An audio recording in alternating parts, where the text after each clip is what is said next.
I think it's safe to say that compared to the previous Ant-Man films, it's got more to do in terms of kind of, I guess, setting up various like future MCU things. How did that kind of change your approach as a director? Did that kind of bring with it new challenges?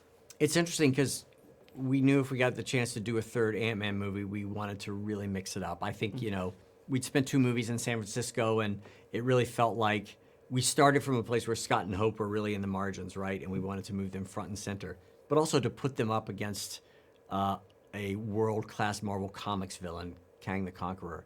I also wanted to pay off stuff that we had set up in the first 2 movies, and particularly the Quantum Realm, and take them down there. So that immediately changed the vibe of the movie, right? It's going to be a whole other thing. So the biggest challenges were, design challenges and story challenges to keep the intimacy of the first 2 movies, but expand the palette. I think it was really sort of determined some way midway through that like we were going to be the beginning of Phase 5. And I always ask Feige, is like, wait, what does the phase actually mean? But I think for us it really meant that it was Kang, right?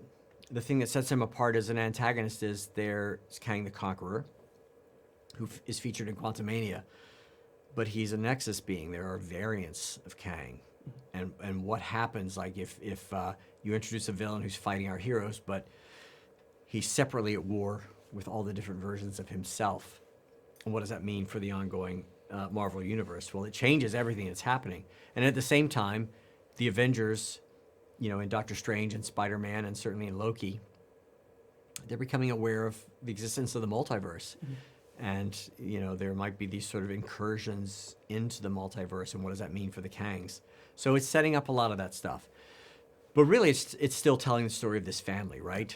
And sort of, it's telling this full story, but the Kang story, it's a little bit of sort of prelude to that whole world.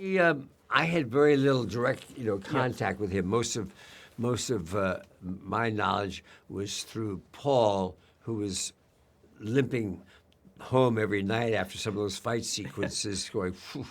It was really hard work. But he seemed like I met him a couple of times, lovely actor.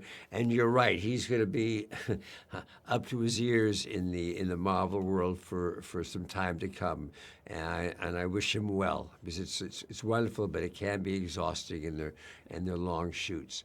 So he's, and I didn't realize that this really, when they say Phase 5, this is really following the arc of the Marvel comics.